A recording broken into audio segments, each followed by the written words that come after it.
अस्सलाम वालेकुम दोस्तों, मैं हूं अजीम महमूद और आप देख रहे हैं मिस्टर इंजीनियर। दोस्तों, आज की इस वीडियो में हम इस डीसी पेडेस्टल फ़ैन को रिपेयर करने का तरीकाकार सीखेंगे। इस फ़ैन को मसला ये है कि जब हम इसे बैटरी के साथ या सर्वर की पावर सप्लाई के साथ कनेक्ट करते हैं तो ये ऑन नहीं हो रहा। कहने का मतलब ये है कि ये फ़ैन जो है डेड हो चुका है बिल्कुल। ये लोकल फ़ैन है जो कि आजकल पाकिस्तान के अंदर बन रहे हैं। जैन एशिया के नाम से ये फ़ैन है। सो इसे हमने चलाना है अपनी कंप्यूटर की पावर सप्लाई के ऊपर, जो कि सर्वर कंप्यूटर की पावर सप्लाई है। तो दोस्तों चलिए शुरू करते हैं।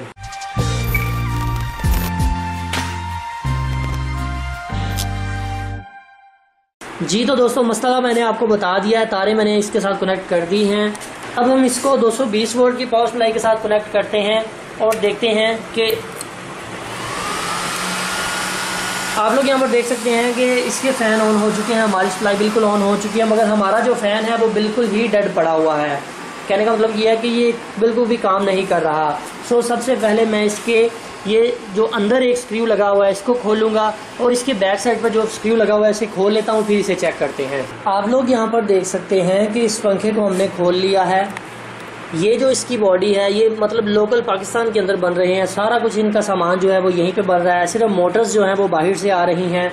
तो सबसे पहले हमें चेक ये करना है कि आया इसकी वायर बिल्कुल ठीक है। आप यहाँ पर देख सकते हैं किसी भी चीज़ को चेक करना हो तो सबसे पहले उसकी वायर को चेक करें। उसके अंदर सबसे पहले आप ये देखें कि कहीं से आपको स्मेल तो नहीं आ रही। तो यहाँ पर साफ नज़र आ रहा है कि यहाँ से थोड़ा सा पीस ब्लैक हुआ है, मतलब ये जो इंसुलेशन है ये भी डैमेज हुई है। यहाँ पर यकीनन जोड़ है इस तार का, क्योंकि ऊपर जो तारें लगी हैं उनका कलर और है, नीचे वाली का और है। अब हमने ये देखना है कि क्या इसकी वायर में मसला है या इसकी मोटर के अंदर मसला है। तो इसकी वायर को चेक करने के लिए आपने इसकी वायर को थोड़ा सा आगे से काट देना है।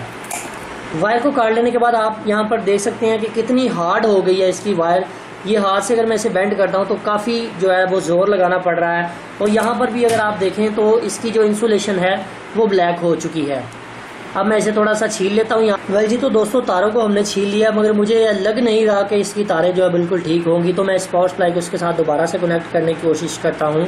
तो आप लोग यहाँ पर देख सकते हैं कि किसी किस्म की कोई भी हरकत हमें नज़र नहीं आ रही। सो इसका मतलब ये है कि हमें इसकी मोटर को खोलना पड़ेगा।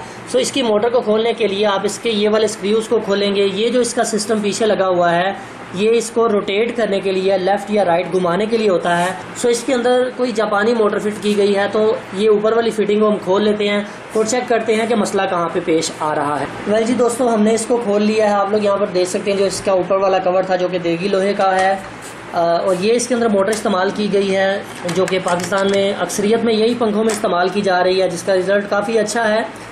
अब हमें ये देखना है कि यार इसको बीमारी क्या है। तो इसको चेक करने के लिए इसके साइडों के ऊपर अगर आप यहाँ पर गौर करें तो यहाँ पर लॉक लगे होते हैं। इन लॉकों को हमने खोलकर इसको अंदर से खोलना है और चेक करना है इसके अंदर क्या चीज़ लगी हुई है और ये क्यों काम नहीं कर रही। सो हम इस मोटर को ही बाहर निकाल लेते हैं, इसके ब्लेड को उतार देते हैं और तसल्ली के साथ ये चेक करते हैं कि इसे क्या बीमारी है। ठीक है जी दोस्तों, आप लोग यहाँ पर देख सकते हैं कि मैंने इस मोटर को खोल दिया। ये वाले लॉक लगे हुए थे जिसको हमने थोड़ा सा ऊपर किया, जिसकी वजह से ये खुल गई है। तो अब यहाँ पर मैं अगर थोड़ा सा इसे मज़ीद ज़ोर लगाऊंगा तो फिर ये बाहर आएगी। तो हमें इसको जो है वो ये देखना है कि इसको हुआ क्या है। तो यहाँ पर अगर आप देखें तो इस वायर के अंदर मुझे मसला लग रहा है, ये वाली वायर्स के अंदर। तो इन वायर को मुझे यहाँ से काट कर यहाँ पर सोल्डिंग करनी है।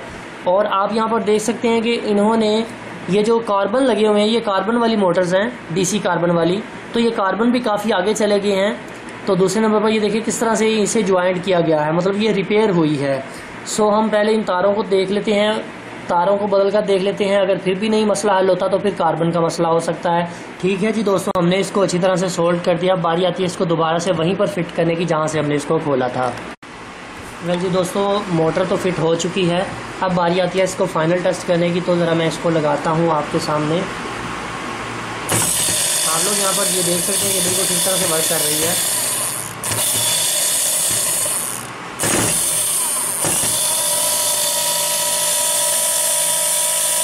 ठीक है, ये तो मसला सिर्फ तार का था ना। अगर अक्सर औकात इन मोटर के अंदर कार्बन का मसला आ जाता है, कार्बन ख़राब हो जाते हैं, तो इसके अंदर अक्सर ये कार्बन भी ख़राब हो जाते हैं, जिस तरह के एक आम सिलाई मशीन की मोटर में ख़राब हो जाते हैं। तो आपने करना ये है कि डीसी के कार्बन आप बड़ी आसानी से मार्केट से मिल जाते हैं, तो आप उनको लाकर यहाँ से चेंज कर सकते हैं। सिर्फ आपने ऊपर वाला कवर थोड़ा सा ओपन करना है, पुराने कार्बन निकालने हैं, उसके अंदर नए डाल देने हैं और इनकी तारों को आपस में जोड़ देना है, सिर्फ इतना सा काम करना है।